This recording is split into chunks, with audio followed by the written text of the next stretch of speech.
يا تقي العباد يا ابن الجواد،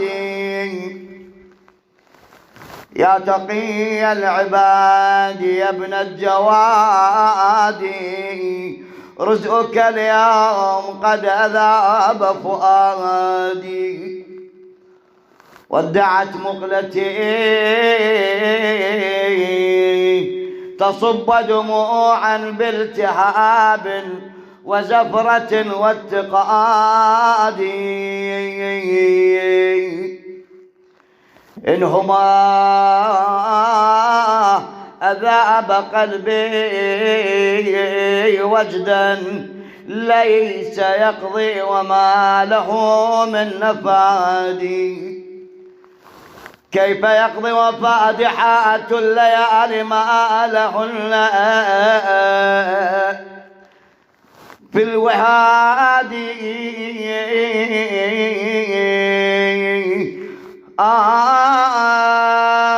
جرعوه سما فلهف عليه أبديه بالأهل والأولاد، فقضى نحبه علي فأضحى بعده الدين فاقدا للعماد.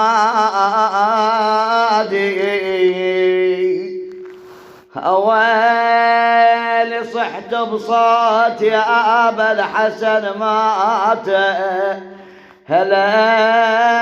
هلا عدهم خبر مسموم، مات أبو العسكر شيعا ريد، مات ولا يبقى طريح على الوطية، اي والله ولا يبقى طريح على الوطية.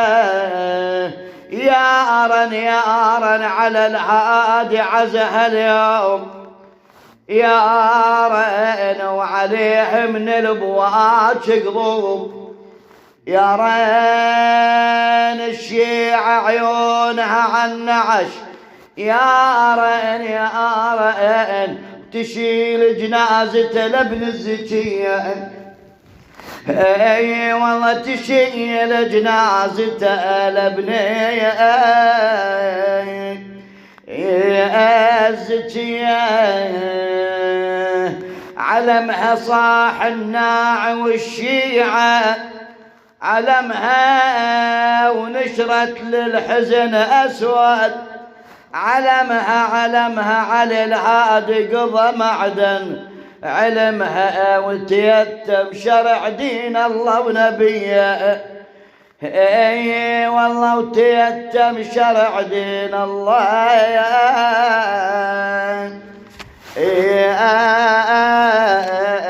ونبيه. وقد عاصر حكاما عديدا من بني العباس حتى وصلت الخلافة إلى المعتز العباسي، وكان حاقدا على إمامنا حتى دس إليه سما قاتلا بأبي وأمي، أخذ يجود بنفسه يتقلب يمينا شمالا. حضر عنده ولده الإمام الحسن العسكري، سلمه سلاح الأنبياء ومواريث الأنبياء، وأوصاه بوصايا عديدة حتى قضى نحبه مسموما. مدد رجليه أسبل يديه وفاضت روحه الطاهرة، رحم الله من نادى وسيداه أيوا إماما، والله قضى الهادي ومن الجبد مسموم. الله يرحم خدام الحسين، يرحم عبد الزهر الكعبي، والله قضى الهادي ومن الجبد مسموم. وهل بيته تنوح حب قلب معلوم، وهذه شيعته والدمع مسجون، ونار العسكري بركب التسعار. قيل وعاب بعض الناس على الإمام هيئته.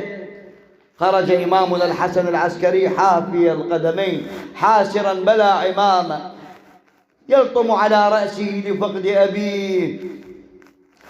عاب بعض الناس على الإمام هيئته قائلة: أرأيتم أحدا من الأئمة شق ثوبه في مثل هذه الحالة؟ فقال عليه السلام: يا أحمق، ما يدريك ما هذا؟ قد شق موسى على هارون. يعني كيف لا أشق ثوبي وأنا قد أصبت بوالدي؟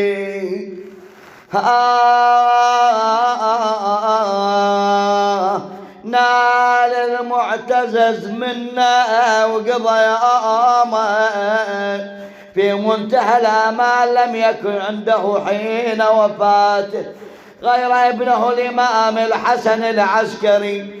لما توفي حضر جميع الأشراف والأمراء، ثم انصرفوا بالإمام عليه السلام. الإمام العسكري عليه السلام قام بتجهيزه، بتغسيله وتكفينه ودفنه في الحجرة التي كانت محلا لعبادته. أويل على الهادي حاد صيح بالليل، وللمسموم خل شيعة بالليل وعليه من البواج الدمع. بالليل وصحت مات وبقى الدار خلي. أقول ليت الذي حصل لإمامنا علي الهادي من دفن وتشييع مهيب، كما تنقل الروايات أنه من شدة الزحام في تشييع علي الهادي عليه السلام اشتد الحر على أبي محمد العسكري. أقول ليت ذلك حصل لجدي أبي عبد الله الحسين عليه السلام، ولم يبقى 3 أيام على رمضاء كربلاء تصهر حرارة الشام. لما رأت مولاتنا زينب تأثرت لذلك المنظر. الشمس تصهر جسم المولى أبي عبد الله.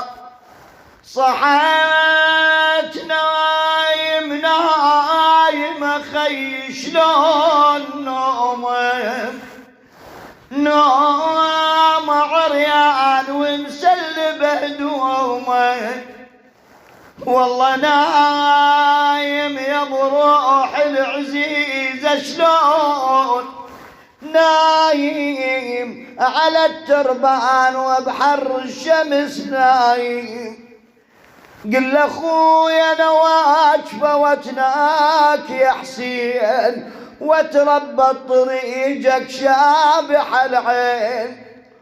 والله صديت لن الفزع صابين خيل وزلم تركض بصفين.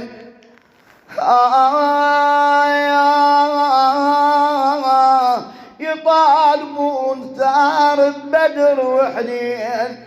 والله فزعة وفرد فزعة على حسين. أنا مني أنا جيب المرتضى منين. وكأني بالحوراء زينب وقفت على جسد أخيها تخاطبه. قل له يا خويا بحليب أم عليك بطل الونة ورفس رجليك. يا ماي عينش بيدي عليك خواتك تريد المعتنى ليك. والله لو جدتك بأحد تلقيك عريان عدوانك مسلبيك. اي والله عريان وعدوانك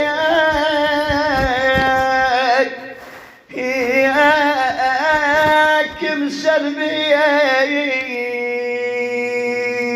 هذه حالة أخرى لمولاتنا زينب، ساعد الله قلبها في يوم ال40 سوت من وصلت.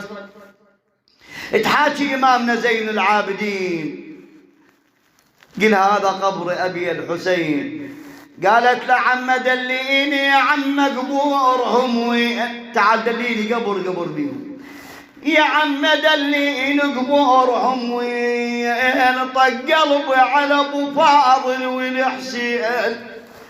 قالت له صار خويا جن مفارقتهم صار لسنين، خويا صار لسنين جن مفارقتهم صار لسنين. والله قالت اعزاز الروح ذول اخواني كلهم، وهاي ايام الحسين خويا انا فارقتهم. اريد على الجرال يقعيد واقلهم، وعلى ضيمي بقلبي يسولف لهم. صلوا على محمد وآل محمد.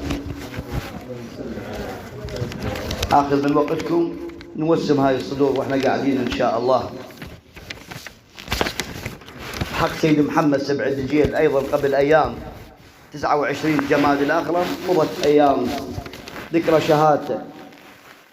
يا سبع الدجيل وملجئي المحتار، يا سبع الدجيل وملجئي المحتار. يا ريت بحضرتك اقعد وحيل خطار، يا ريت بحضرتك اقعد واشوف النور يطلع من ثراك وبيل يجيك يدور.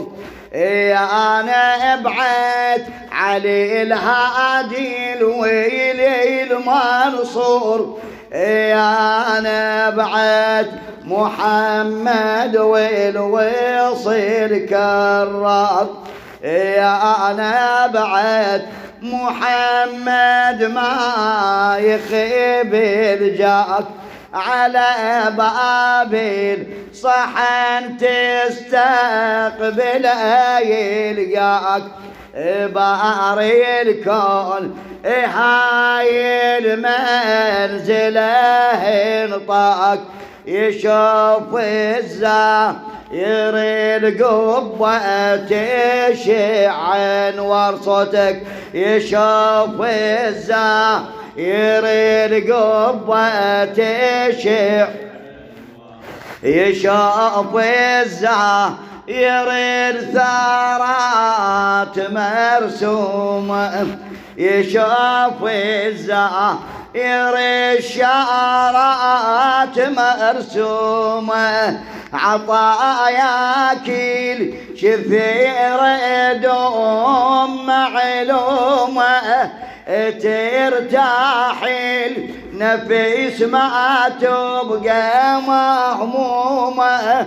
إذا يمك تصير وتلتقي الزوار، إذا يمك تصير الروح يا ابو الزود، تفرح ما يمر بها الألم ويعود. تشوف جفوف تطلع بالهدايا تجود، هدايا الخير هدايا الخير من عندك تغطي الزار. بيت الدعاء هدايا الخير من عندك يا ابو جعفر، تفيضي وما تلمها القاع ما تقدر.